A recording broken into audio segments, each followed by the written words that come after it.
Gracias, mi hermano Saúl Hernández. Amados hermanos en la fe de Jesucristo, paz a vosotros. Ya saben, hermanos, que con mucho gusto los saludo, me da mucha alegría volver a verlos. Y pues siempre, aunque nos volvamos a ver y nos vamos a ver, siempre me vuelve a dar mucho gusto. Y siento como si pasara mucho tiempo porque los extraño y los quiero. Así que les pido que tomen sus lugares, por favor, para que podamos compartir la palabra de nuestro Dios en esta noche. Y hermanos, pues, ¿qué día de las cabañas estamos hoy? Ya es el tercero, es la recepción del tercer día. En la parte clara del día lunes será parte de este tercer día.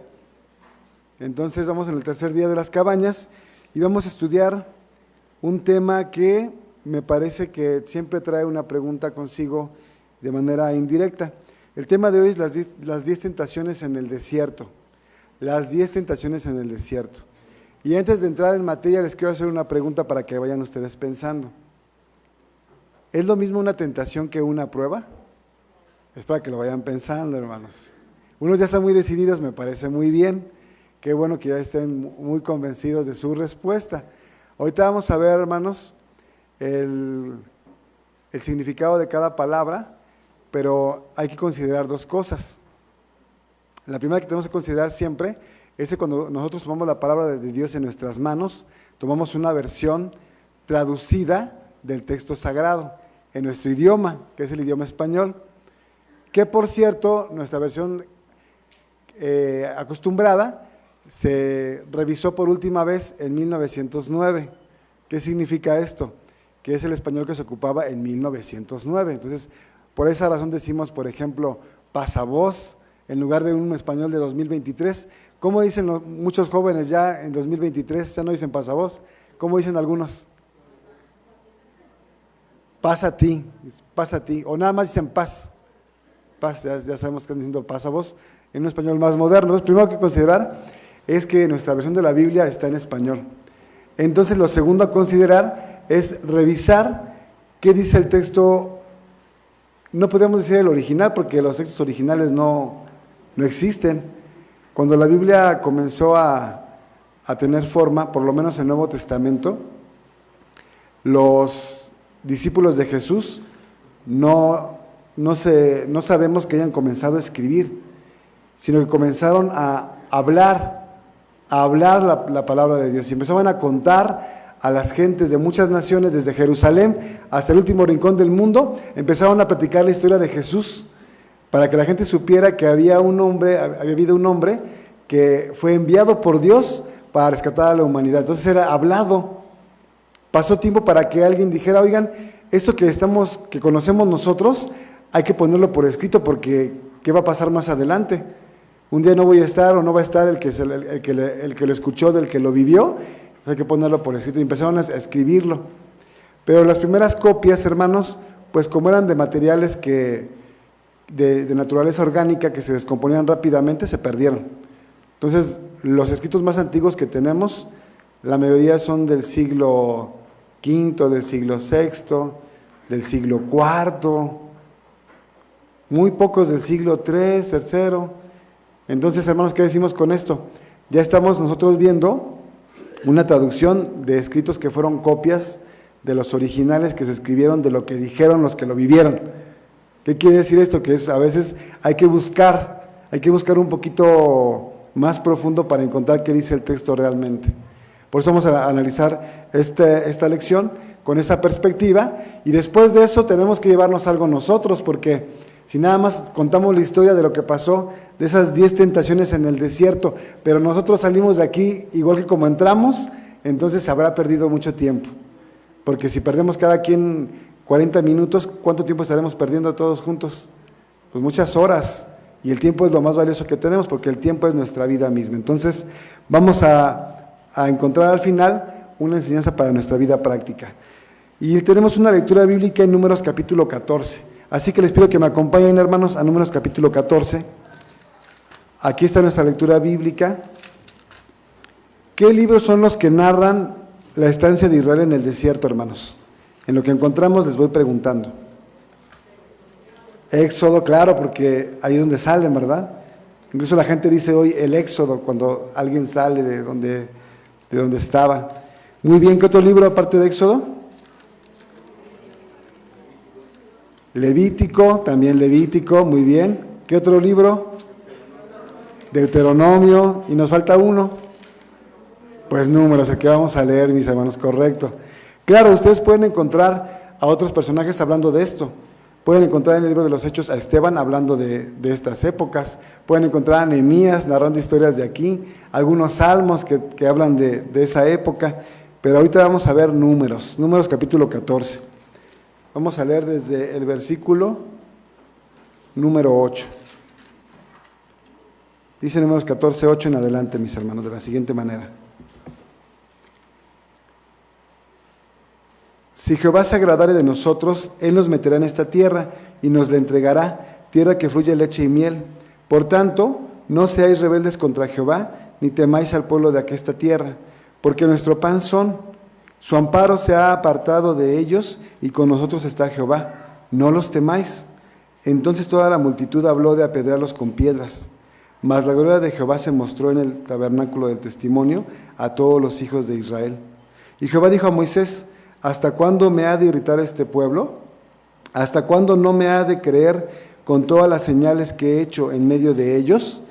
Yo le heriré de mortandad y lo destruiré, y a ti te pondré sobre gente grande y más fuerte que ellos. Y Moisés respondió a Jehová: ¿oiránlo luego los egipcios? Porque de en medio de ellos sacaste este pueblo con tu fortaleza.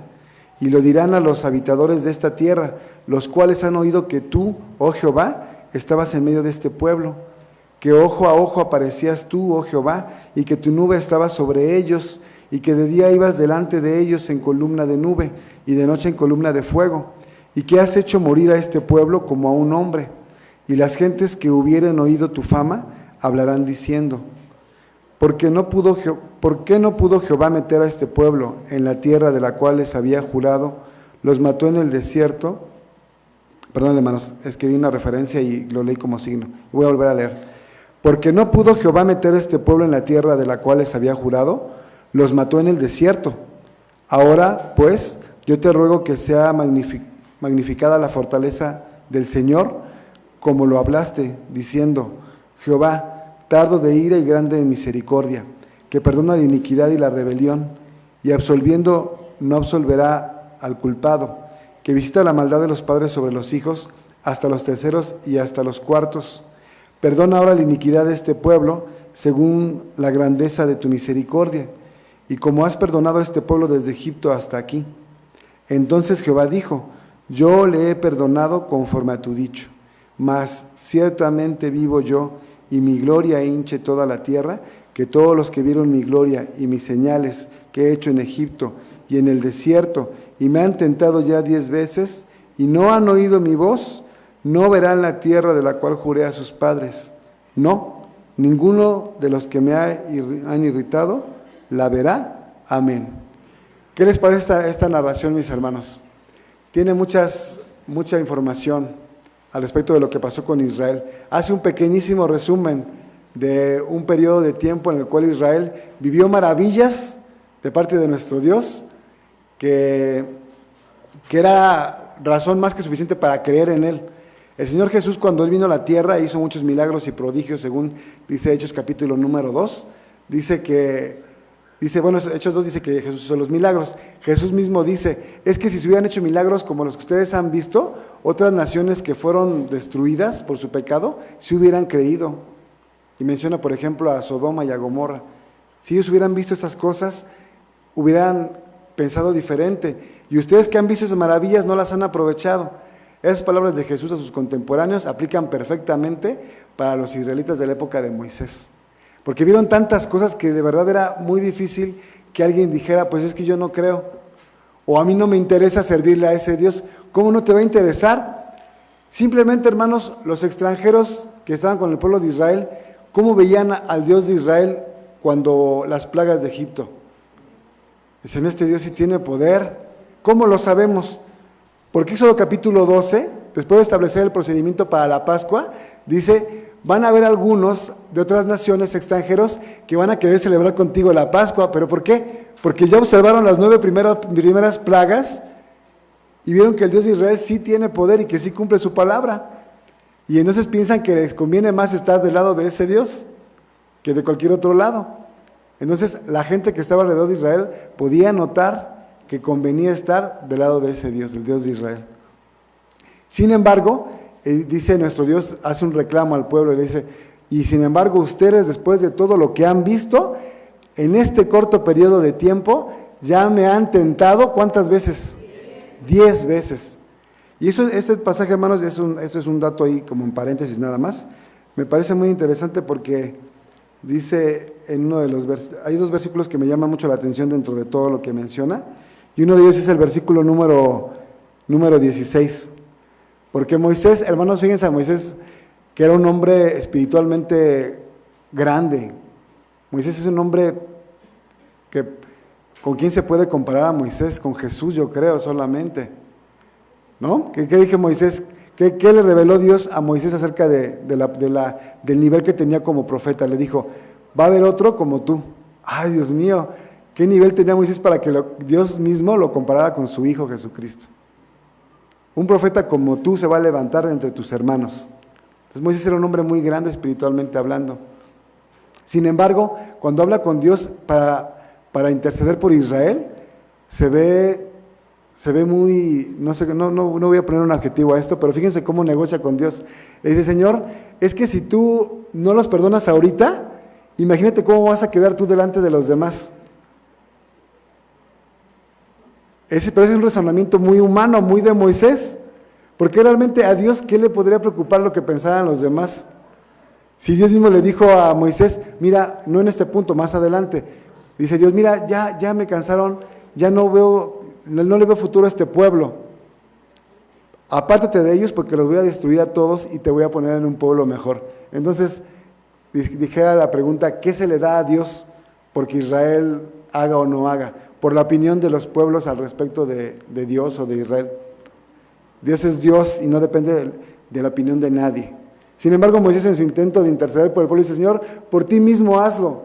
Por ti mismo, para que todos los que ya escucharon que tú eres un Dios grande y poderoso, ahora no piensen que no pudiste.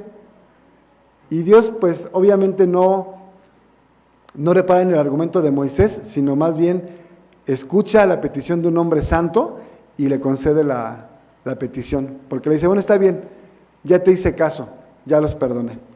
Hay otro pasaje que ahorita no lo encuentro porque no traigo mis lentes, pero aquí mismo menciona que acabamos de leer, que Moisés está hablando con el ángel. Entonces habla con el ángel y habla de Dios. De repente habla de Dios en primera persona y luego habla de Dios en tercera persona, porque está hablando con el ángel de Jehová, no directamente con Dios.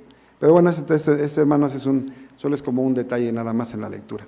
Entonces, estamos viendo esta situación. Ahora, la pregunta es, ¿en qué tentaron a Dios, hermanos? ¿En qué tentaron? ¿Quién se acuerda en qué tentaron a Dios? Yo traje mi lista, por supuesto, hermanos, para que no nos vaya a fallar, ¿verdad? En la comida, muy bien. Vamos a leer los pasajes, hermanos. Vamos a comenzar con Éxodo capítulo 14, versículo número 10.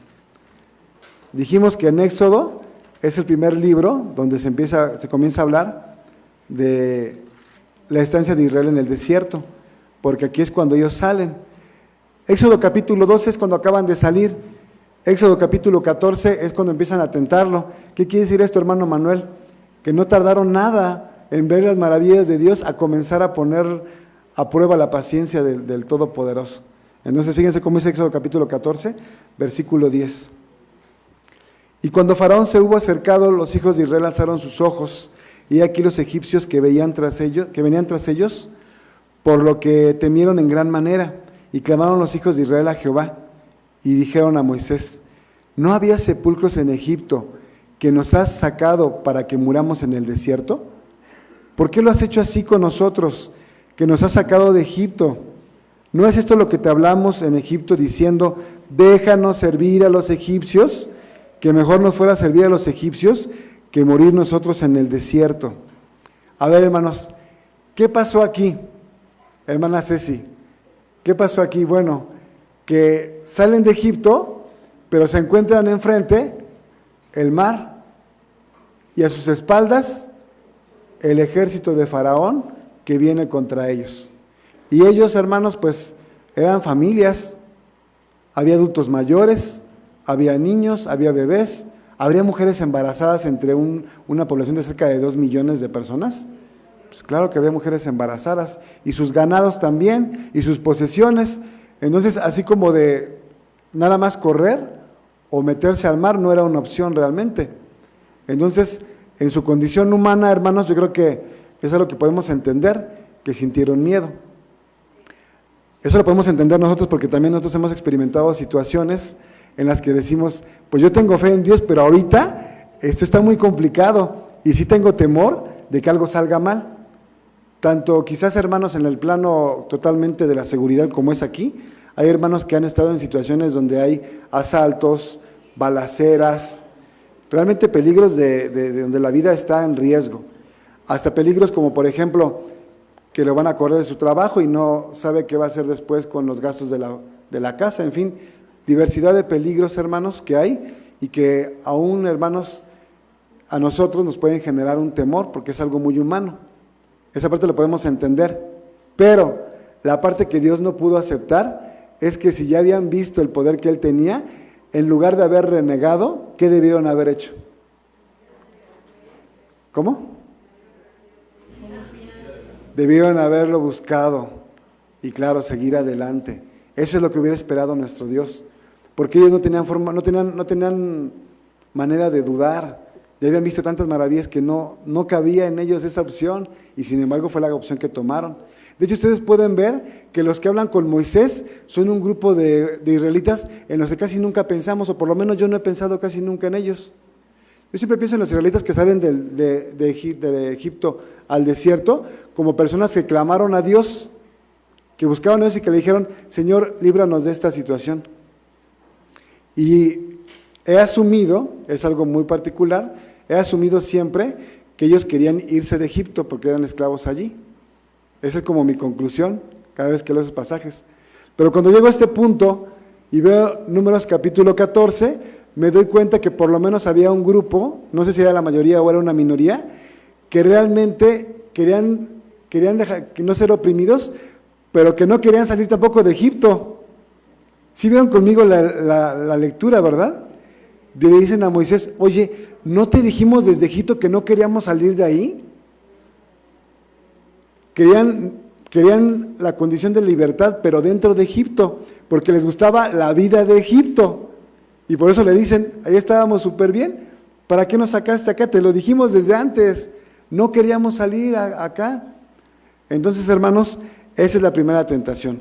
Cuando están entre el mar y el ejército de Faraón, muy natural el miedo, pero también muy ingrato no reconocer que ya los había salvado Dios muchas veces y no tener la capacidad de decir, la confianza, la fe, Dios me puede sacar también de esta.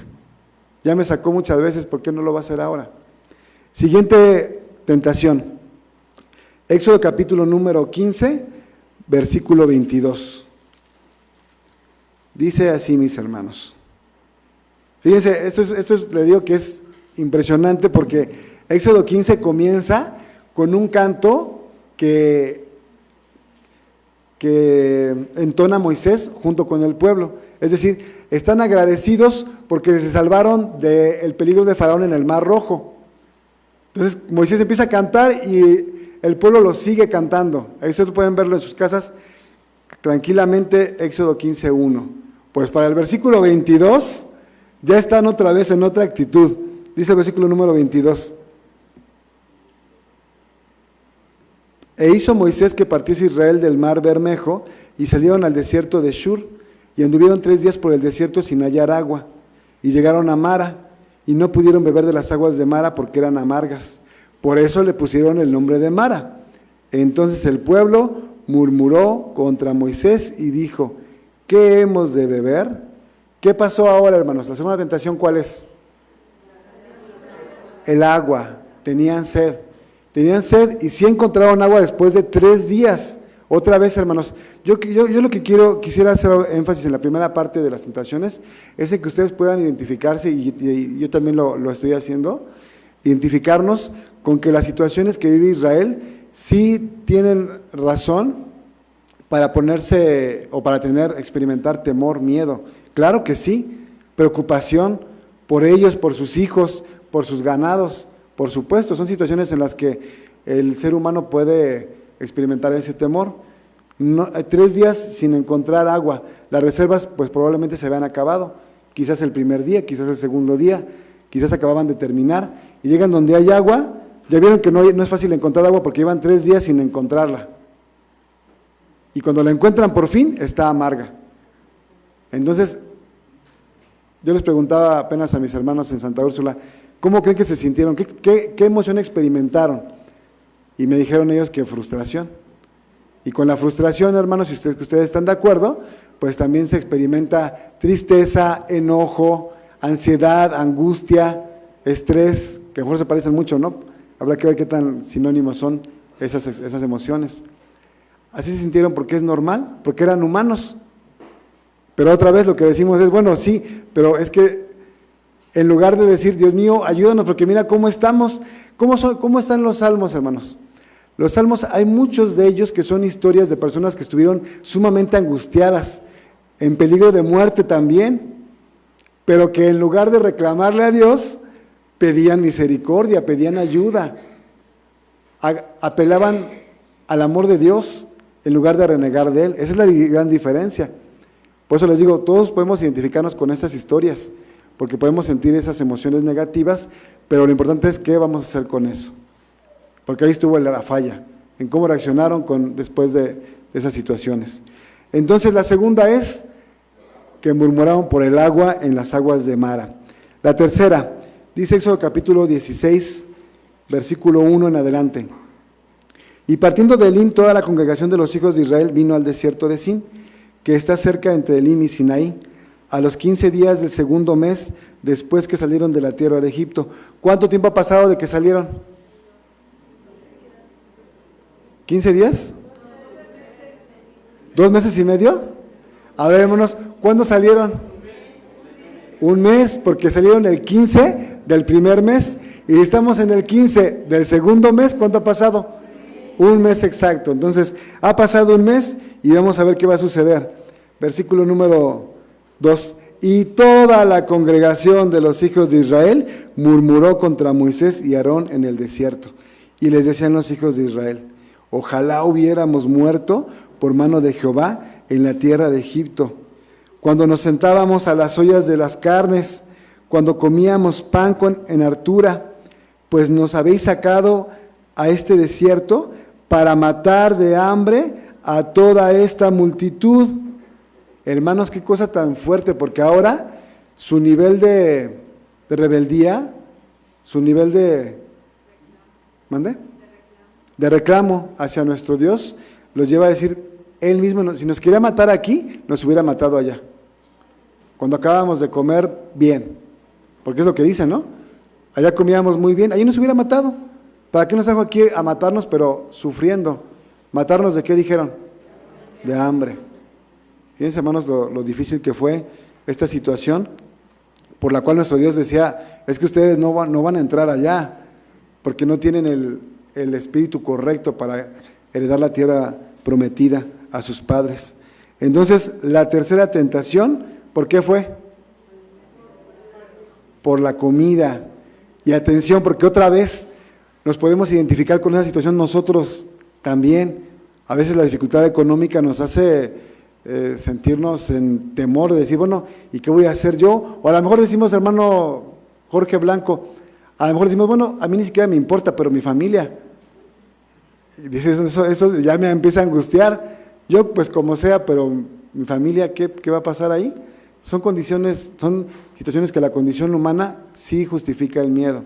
Entonces, esa fue la tentación número 3. La cuarta, Éxodo 16, 17. ¿Qué pasó cuando tuvieron hambre, hermanos? ¿Qué hizo Dios? Les dio pan del cielo. Fíjense cómo cambia de una generación a otra, ¿verdad? Pero cuando eso sucedió, ellos decían, bueno, vamos a hablar más adelante, pero esto que les va a dar Dios es pan del cielo, o así lo denominaron los israelitas de generaciones posteriores. Versículo 17. Y los hijos de Israel lo hicieron así, y recogieron unos más y otros menos, y medíanlo por gomer, y no sobraba al que había recogido mucho, ni faltaba al que había recogido poco. Cada uno recogió conforme a lo que había de comer, y les dijo Moisés: ninguno deje nada de ello para mañana. Pero ellos, ¿qué pasó, hermanos? No obedecieron a Moisés, sino que algunos dejaron de ello para otro día, y crió gusanos, y pudrióse, y se enojó contra ellos Moisés.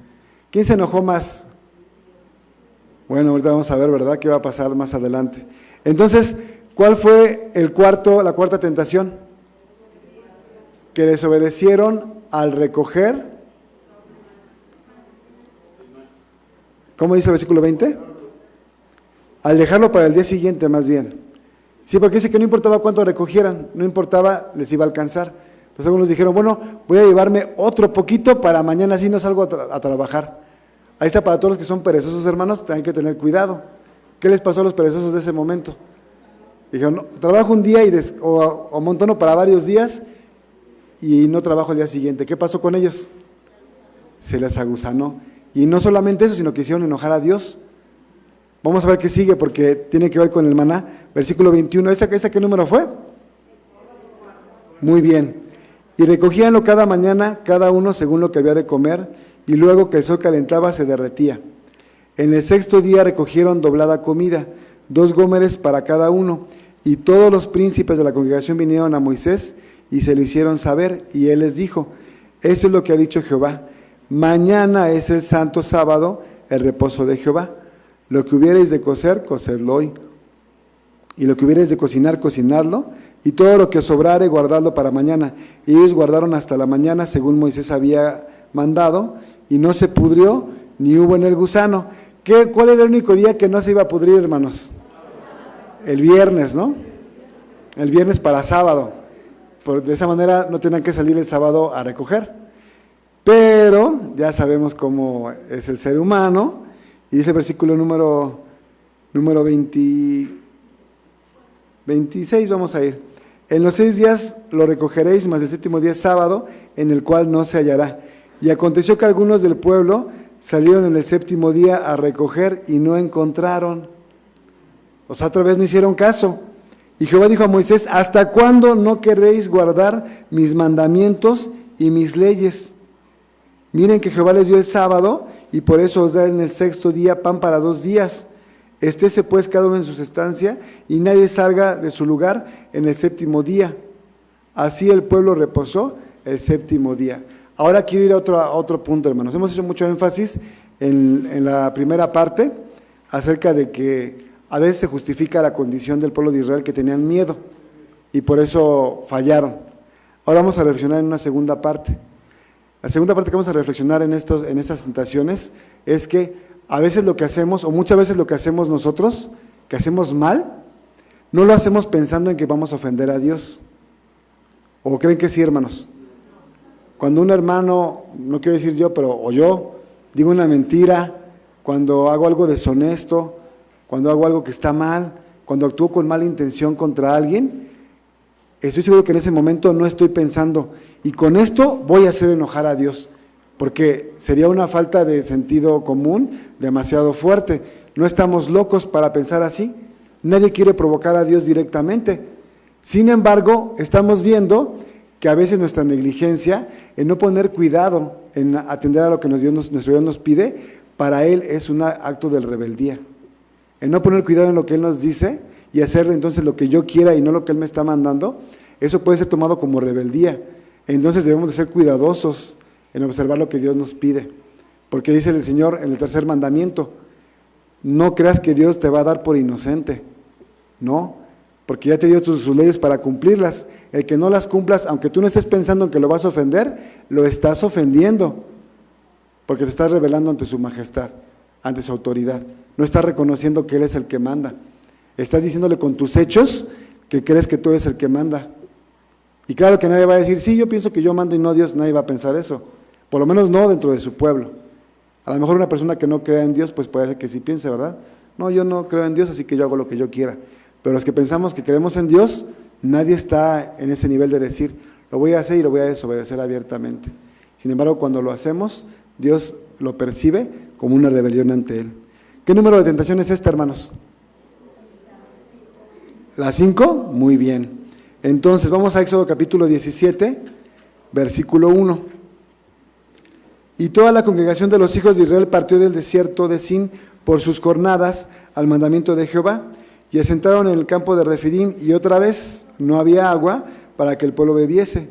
Y altercó el pueblo con Moisés y dijeron: danos agua que bebamos. Y Moisés les dijo: ¿por qué altercáis conmigo? ¿Por qué tentáis a Jehová? Así que el pueblo tuvo allí sed de agua, y murmuró contra Moisés, y dijo: ¿por qué nos hiciste subir de Egipto para matarnos de sed a nosotros y a nuestros hijos y a nuestros ganados? Amén. Fíjense, hermanos, ahora en este pasaje ellos dicen: nuestros niños nos preocupan, los vas a matar de sed ahora. Este pasaje es muy importante porque en Deuteronomio, cuando Moisés hace una recopilación de todo lo que pasaban en el desierto, Moisés se acuerda de esto y Dios le dice a Moisés: esos chiquitos que ellos dijeron que iban a morir en el desierto son los que van a entrar. Y todos los grandes que desconfiaron, que no creyeron aún viendo maravillas, son los que se van a quedar en el desierto. Es impresionante.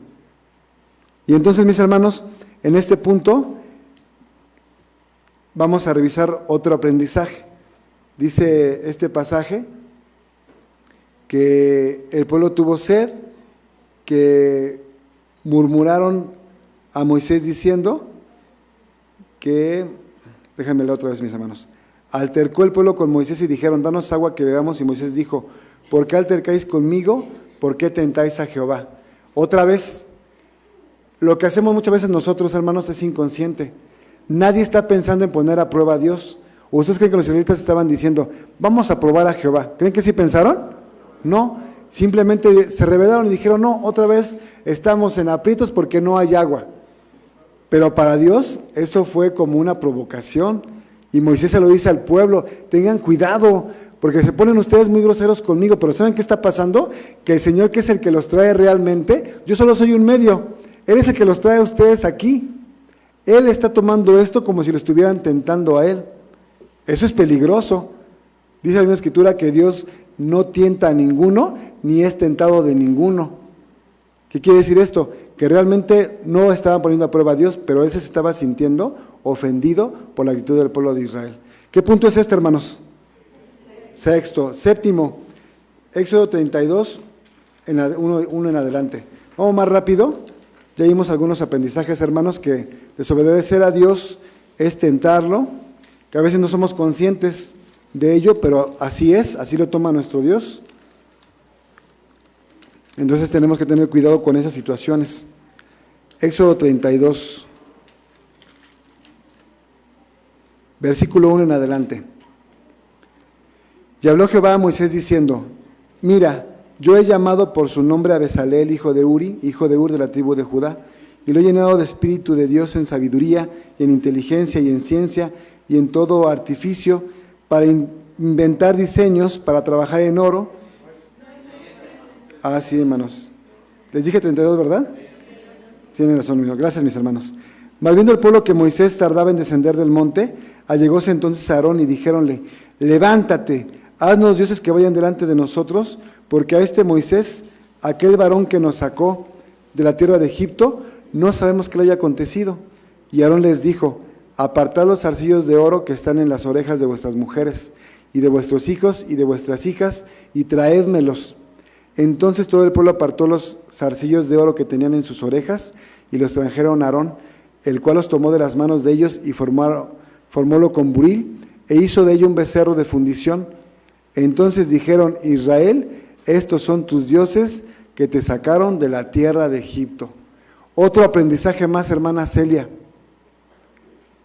Cuando hacemos cosas que Dios no manda, a veces en lugar de que a Él se alegre, se disgusta con nosotros.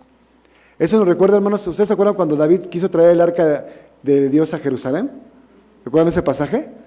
Dice que David dijo: Señor, yo quiero, bueno, le dijo muy bien al pueblo, les dijo: oigan, quiero traer el arca de Dios porque la hemos olvidado, hermana Ceci. Queremos traerla aquí donde estamos nosotros, a Jerusalén. Entonces van por el arca, pero había un procedimiento para traer el arca. El procedimiento era que los levitas la trajeran. no podía traerla a cualquier persona, menos un par de animalitos. Pero se les olvidó la instrucción de Dios. ¿Qué quiere decir esto? Su intención es buena, pero la forma de hacerlo es incorrecta. Tenemos que aprender eso nosotros, porque le pasó al rey David y le pasó a los israelitas. Dice que ellos dijeron, haznos unos dioses, pero de unos de oro para que los podamos ver, porque el que nos ha traído hasta este momento, ese Dios, no lo vemos y no nos sentimos cómodos. En Egipto estábamos acostumbrados a ver sus imágenes, sus estatuas, sus monumentos. Eso queremos, verlos, ver el Dios que nos está sacando de aquí. Entonces le dicen a Aarón, haznos unos de oro. Y cuando ven los de oro dicen, ese es Jehová. No están cambiando de Dios, solo le están haciendo una figura. Y pareciera como que no debería haber problema, porque Señor, ¿pero por qué te enojas si solamente te están haciendo una figura y además es de oro? Lo más valioso que tienen lo están tomando para hacer tu figura, algo que te represente, un tesoro que eres tú para ese pueblo. Eso podemos pensar humanamente, eso pudieron pensar ellos, pero ¿qué les había dicho Dios? No te mostré ninguna imagen cuando te hablé para que no te pase esto. Entonces yo no quiero que hagas imágenes de mí, ni de cosas que veas en el cielo, ni en la tierra, ni en las aguas debajo de la tierra. Y el pueblo, queriendo hacer algo bueno, hace algo malo. Lo que le pasó al rey David. Llevó el arca, pero no la llevaron los levitas, la pusieron en un carro con 2 bueyes. Entonces, hermanos, ¿qué nos enseña esta parte de las tentaciones? Que a Dios hay que buscarlo, pero como Él quiere, no como yo diga. Él tiene instrucciones que están en este libro sagrado. Así es como hay que hacerlo, no como nosotros pensamos. Claro, si yo pienso en algo que no está aquí, pues puede ser. Pero si yo veo aquí el texto sagrado y me dice, no robarás y robo, eso está mal. Entonces, mis hermanos, bueno, es un ejemplo muy sencillo, pero todos tenemos que pensar en cuál es lo que nos falla y decir, tengo que ser fiel y hacerlo lo que Dios me dice y como Dios me lo dice, para evitar hacerlo enojar, queriendo, según yo, hacer algo que está correcto. Vamos a la número 7. ¿Cuál fue la número 7? El becerro. ¿Cuál becerro, hermanos? El de oro, muy bien. La 8, números 11, 1.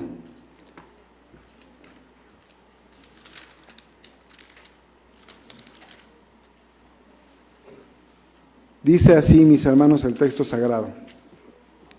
Y aconteció que el pueblo se quejó a oídos de Jehová, y oyólo Jehová, y enardecióse su furor, y encendióse en ellos fuego de Jehová, y consumió de un cabo del campo. Entonces el pueblo dio voces a Moisés, y Moisés oró a Jehová, y soterróse el fuego, y llamó a aquel lugar Taberá, porque el fuego de Jehová se encendió en ellos, y el bugo que había tuvo un vivo deseo, y volvieron aún lloraron los hijos de Israel, y dijeron, ¿quién nos diera a comer carne? ¿Qué pasó ahora, hermanos? ¿Ya tenían comida o no tenían comida? Ya pasaban el momento de decir, es que no tengo ni qué comer, ¿qué voy a hacer? No, ya tienen comida, y es maná, pero ahora no se conforman con el maná.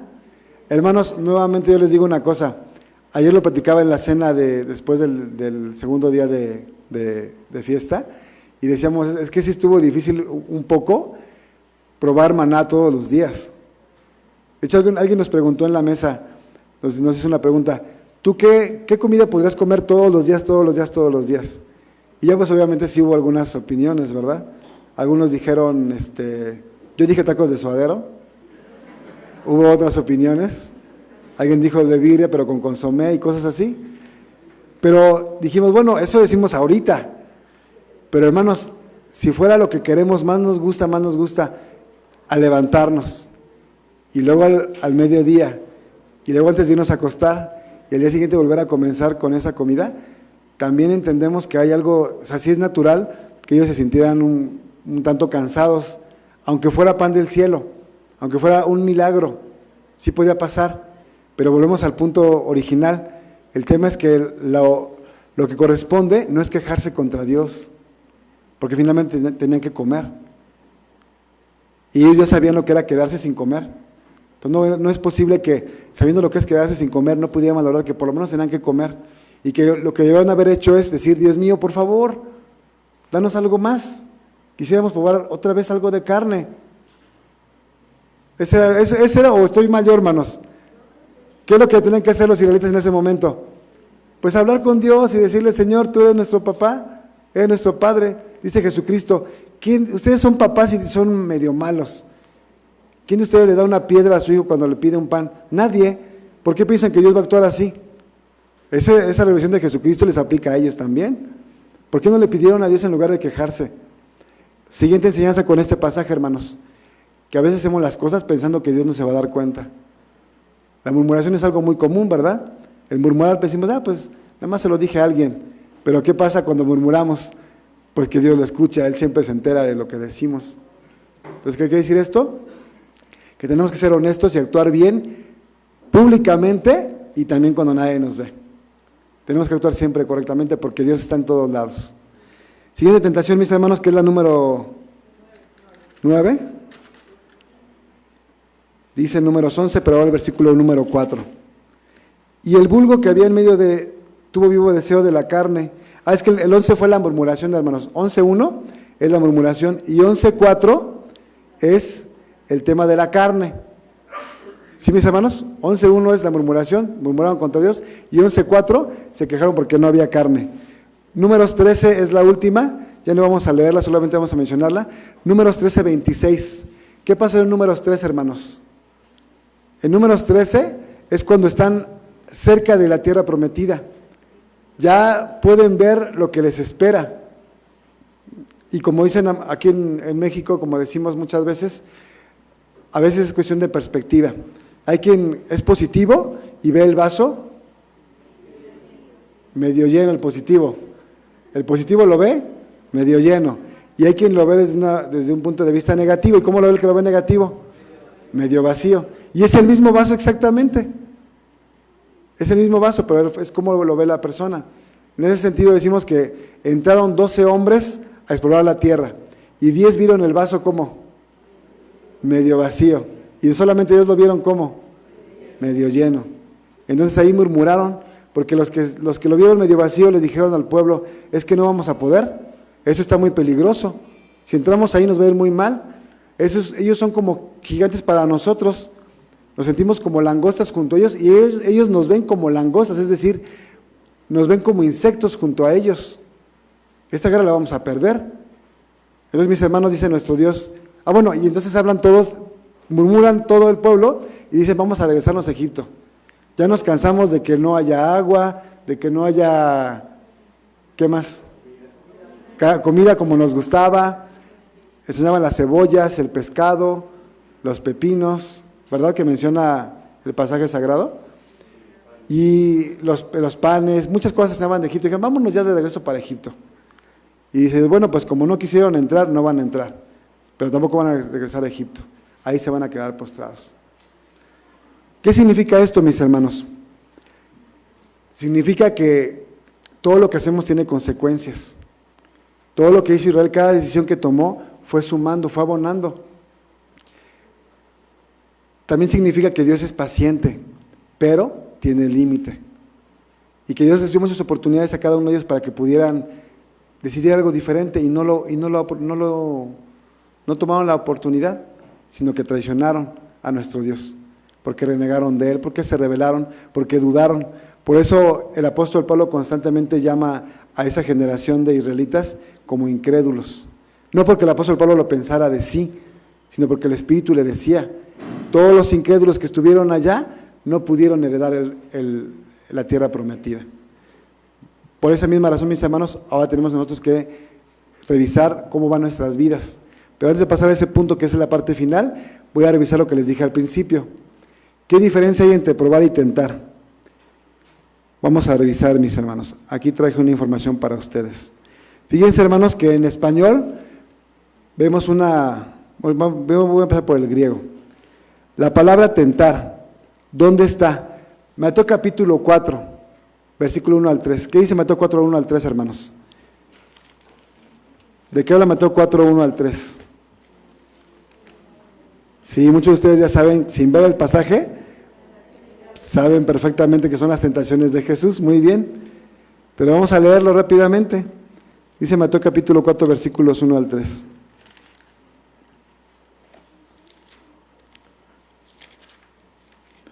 Entonces Jesús fue llevado del Espíritu al desierto para ser tentado del diablo. Y habiendo ayunado 40 días y 40 noches, después tuvo hambre. Y llegándose a él el tentador, dijo: si eres hijo de Dios, di que estas piedras se hagan pan. La raíz griega de la palabra tentar y tentador es una que se ve, es algo así como pirazzo, algo así más o menos, que no sabemos hablar griego, y significa probar, es decir, esforzarse, escudriñar, atraer, disciplinar, ensayar, examinar, andar, probar, tentar e intentar. Es decir, esta palabra tiene varias acepciones, una de ellas es poner a prueba, examinar algo, y también es tentar. Ahorita voy a aclarar esa parte. Entonces, por esa razón dice que el Espíritu llevó a Jesús para que el diablo lo pudiera tentar.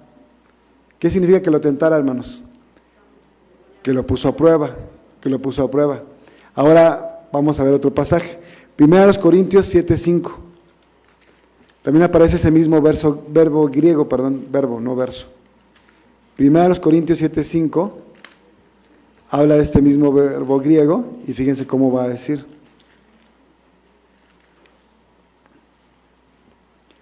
No os defraudéis el uno al otro, a no ser por algún tiempo de mutuo consentimiento, para ocuparos en la oración, y volved a juntaros en uno, porque no os tiente Satanás a causa de vuestra incontinencia. Amén.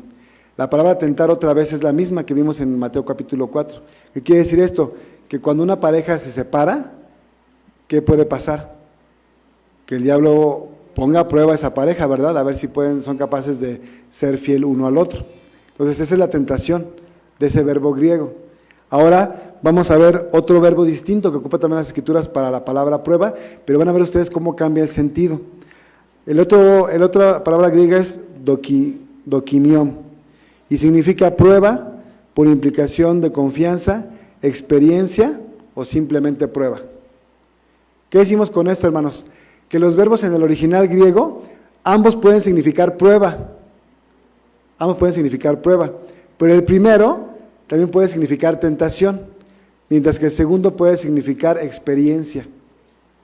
Escuchen lo que les digo porque eso es lo que les voy a aplicar ahorita. Vamos a revisar los pasajes nuevamente, pensando en que el de tentación es una prueba con un objetivo, y la prueba se trata de experimentar algo, de ir hacia la experiencia de algo. Vamos a ver ahorita a qué nos referimos. Y vamos a ver un par de pasajes en la segunda carta a los Corintios. Este verbo aparece en la segunda a los Corintios. Yo escogí 2 versículos de esta misma carta. En el capítulo 2, el versículo número 9. Porque también por este fin os escribí, para tener experiencia de vosotros, si sois obedientes en todo. Aquí la palabra experiencia, hermanos, es el verbo que también se traduce como poner a prueba. Pero ¿qué está diciendo el apóstol Pablo? Yo lo que quiero con ustedes es que experimenten esa situación. O sea, en otras palabras, que la prueben. ¿Sí son sinónimos o no son sinónimos experimentar y probar? Sí son sinónimos. Pruébalo, experiméntalo. Es que esto no me gusta. Pero espérate, no digas que no te gusta si no lo has probado. No digas que no te gusta si no lo has experimentado. Haz una prueba, experiméntalo.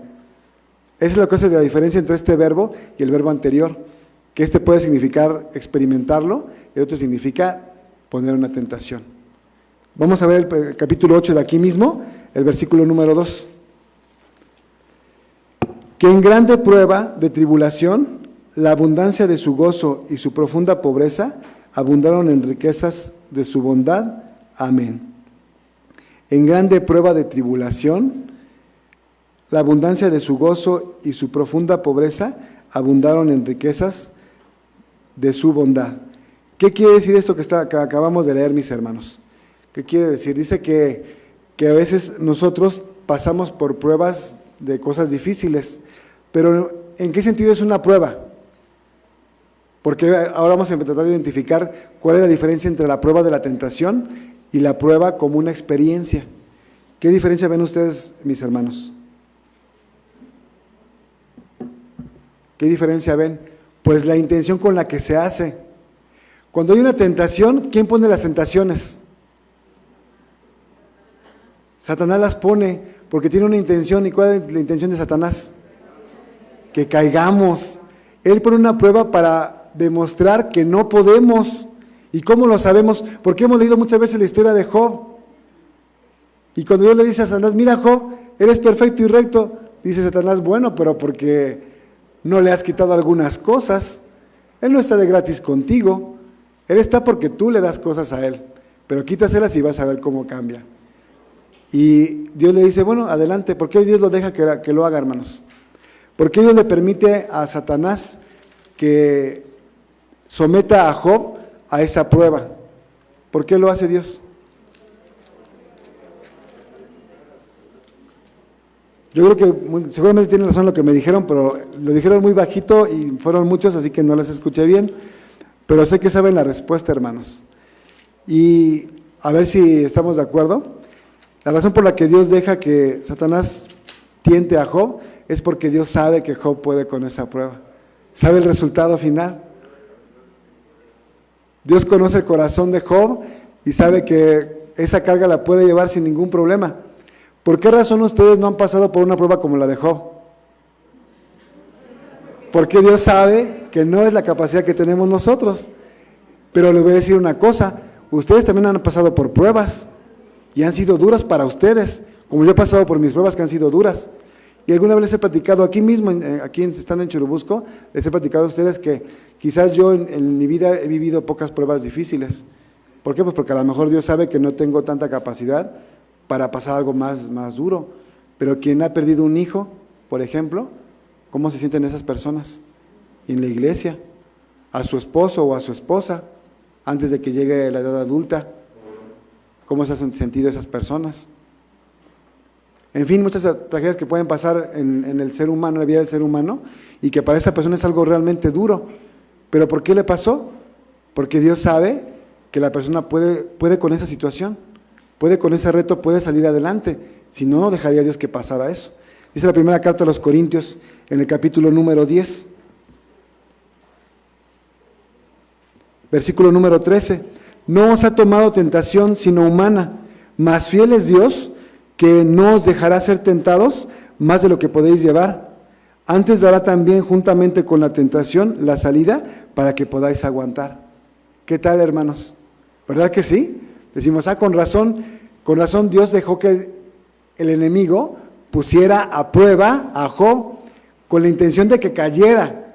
El enemigo quería ver a Job derrotado y lo intentó 2 veces. Primero con todo lo que tenía, menos tocarlo a él, y luego mediéndose con él, con su salud, de una manera espantosa.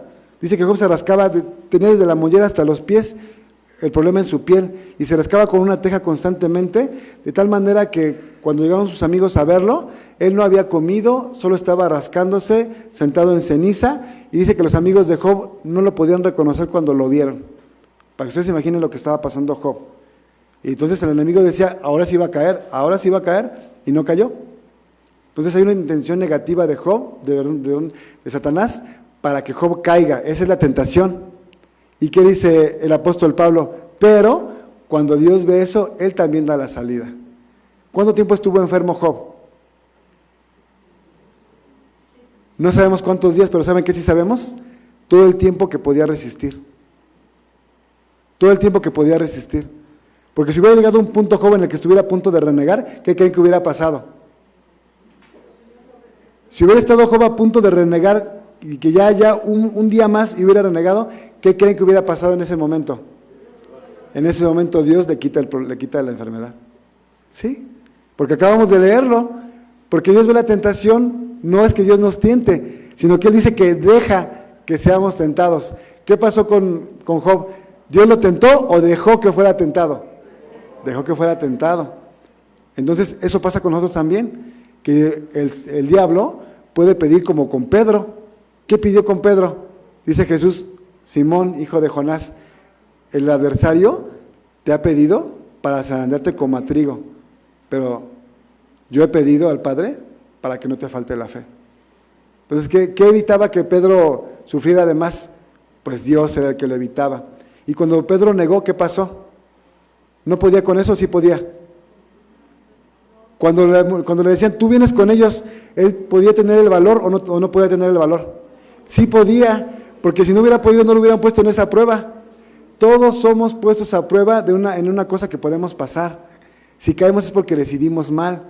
Y Pedro se equivocó, eligió mal, por eso después, ¿qué pasó con él? Lloró. Dice, y Pedro lloró amargamente, porque dijo, pero yo tenía el valor, yo estaba todo convencido de que lo iba a lograr, y al final caí, fallé. Sí podía Pedro con esa prueba si no hubiera estado allí. Entonces, ¿qué decimos? Que las tentaciones, hermanos, son con el motivo de que caigamos, y solamente las pone el enemigo. Y por eso Mateo capítulo 4, versículo 3, le llama a Satanás el tentador. Él es el tentador, porque nos pone una prueba para que caigamos. Pero atención, porque solamente tenemos esa prueba cuando Dios sabe que podemos con ella. Y cuando pasamos por la prueba, Dios siempre nos da lo necesario para salir adelante. Ahora vamos a ver la siguiente parte. La siguiente parte es que a veces experimentamos situaciones complicadas, como vimos en la segunda carta a los Corintios. Entonces, en ese sentido, la prueba es otro tipo de prueba, que se llama experiencia. También es cierto que Dios, a veces, Él sí nos lleva a caminos en donde quiere que experimentemos algo para nuestro crecimiento. Y ustedes lo saben porque todos ustedes han tenido hijos o sobrinos o han visto niños, o las tres cosas. Y saben que a los niños a veces tenemos que dejar que experimenten ciertas situaciones para que aprendan. ¿Están de acuerdo conmigo, hermanos? Decimos, oye, pero es que está chiquito, sí, pero es que tiene que aprender.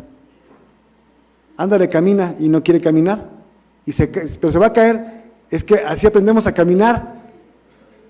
No aprendemos a caminar, sino en el intento caemos, hermanos.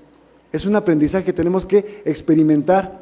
Imagínense que una persona diga, no, es que a mi niño no lo pongo a caminar porque no quiero que se caiga, y nunca lo pone a caminar. ¿Qué puede pasar con ese niño? Pues que nunca camine. Y diremos, eso, hermano, eso es una monstruosidad lo que estamos diciendo. Bueno, pues exactamente eso pasa con nosotros a nivel espiritual. Dios a veces nos pone en caminos para que experimentemos. Y esa palabra en el original griego, como en el español también, significa prueba y significa experiencia. Lo que dijimos hace rato, para que pruebes esto. ¿Y para qué es que lo pruebe? Bueno, porque esa experiencia te va a enseñar algo. De ahí vas a aprender. De ahí vas a salir más fuerte. De ahí vas a crecer como persona. Entonces, cuando viene de nuestro Dios una situación complicada, ¿sí puede venir? Sí puede venir. Al apóstol Pablo, ¿qué le pasó?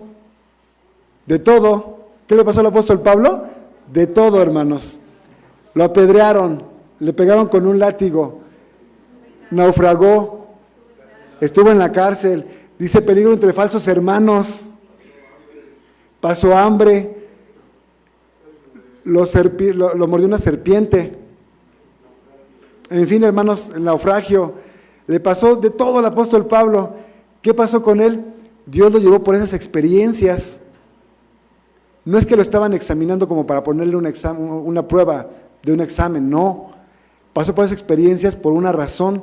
Cuando el apóstol Pablo dice, yo conozco un hombre que fue al tercer cielo, que vio el paraíso y escuchó palabras que el hombre no puede ni siquiera pronunciar. Dice, yo no sé si ese hombre fue en el espíritu o si fue en el cuerpo, dice, pero habla como de alguien más, ¿no? Como si fuera otra persona. Y luego dice, pero de ese hombre me voy a gloriar yo. Y dice, ¿por qué? Porque yo a veces experimento una situación de quererme gloriar, vanagloriar, de jactarme. Porque Pablo tenía muchas cosas, era una persona muy inteligente, muy sabia, llena de dones, hablaba varios idiomas, conocía filosofía griega, era docto en las escrituras, evangelizó a miles. Entonces él tenía todo para sentirse muy soberbio, porque era especial entre muchos. Él recibió el evangelio directamente de Jesucristo en una visión, camino a Damasco. Nadie más había vivido una cosa como esa. Entonces él decía, y porque las visiones que ahora he tenido, porque yo ya visité el tercer cielo, no sé si fue en el cuerpo o en el espíritu, ya conocí el paraíso, ya escuché palabras que ni siquiera puedo repetir. Para que esas visiones no me ensoberbezcan, Dios me puso un aguijón en mi carne. Un mensajero de Satanás que me abofetee cada vez que me quiero creer muy importante. Entonces, ¿qué quiere decir esto? Que Dios hizo pasar al apóstol Pablo por muchas experiencias. Esas fueron sus pruebas, experiencias, para que él fuera aprendiendo que sin Dios nada, y con Dios todo. Eso tuvo que experimentar el apóstol Pablo. Por eso también nosotros, hermanos, tenemos dos situaciones. A veces somos puestos a prueba por Satanás porque quiere que caigamos, pero nunca va a ser tan difícil que no podamos con eso. Y a veces pasamos por pruebas que nos manda Dios, pero son experiencias que necesitamos nosotros atravesar para crecer como seres humanos. Entonces, ¿qué decimos de esto, mis hermanos? Que la siguiente vez que tengamos una situación complicada, por muy complicada que sea, claro que podemos experimentar como los israelitas. ¿Qué experimentaron los israelitas cuando había situaciones complicadas? ¿Qué dijimos que experimentaron? ¿Cómo? Miedo, hambre, frustración, enojo, angustia, ansiedad, porque somos humanos igual que ellos. Todo eso lo podemos pasar, pero tenemos que saber qué hacer después de eso. Y decimos, después de que, cuando yo esté así en ese punto, tengo dos ejemplos, el de los del desierto que se quedaron allí porque les faltó la fe, o el de los salmistas, el de los profetas, el de los patriarcas, que cuando tenían alguna situación complicada, sí la vivían como seres humanos, pero buscaban a Dios. Y buscaremos a Dios. Y no importa qué difícil sea la situación, porque si estamos viendo esta situación, solamente nos puede pasar por dos situaciones. O porque Dios quiere que pase por esa experiencia para hacerme crecer, para hacerme un mejor padre, un mejor hijo, un mejor esposo, un mejor trabajador, un mejor vecino, un mejor alumno, un mejor maestro, un mejor lo que seamos cada uno de nosotros. O porque el enemigo me quiere hacer caer, pero no me debo de preocupar demasiado, porque si eso pasa, Dios no va a dejar que llegue a mi límite. Antes de eso me va a ayudar para salir. Entonces no hay que desesperar, mis hermanos, para que no nos pase como los que estaban en el desierto, sino todo lo contrario. Bueno, fíjense, terminamos diciendo esta parte. Decimos que no nos pase lo que les pasó a los del desierto, pero ¿a quiénes? A los 600 y 3,000 y tantos. Pero acuérdense que sí nos pase como a dos que estuvieron en el desierto, que sí nos pase así. Porque Josué y Caleb, ¿qué creen? Pasaron por lo mismo que todos los demás, pasaron exactamente lo mismo, pero sus decisiones, su actitud hacia nuestro Dios fue la que les valió para estar allá. Que así sean nuestras decisiones y nuestras actitudes delante de nuestro Dios. Dios los bendiga, mis hermanos. Y antes de despedirme de ustedes, tengo un aviso. Me pidió la sociedad varonil que los invitara de parte de ellos a cenar en la casa de aquel lado. Así que no se vayan a sus casas, hermanos, sin haber pasado por la cena a la casa de aquel lado. Y un saludo de parte de Santa Úrsula, mis hermanos, y es paz a vosotros. Ahora sí me despido, mis hermanos, que el Señor los bendiga.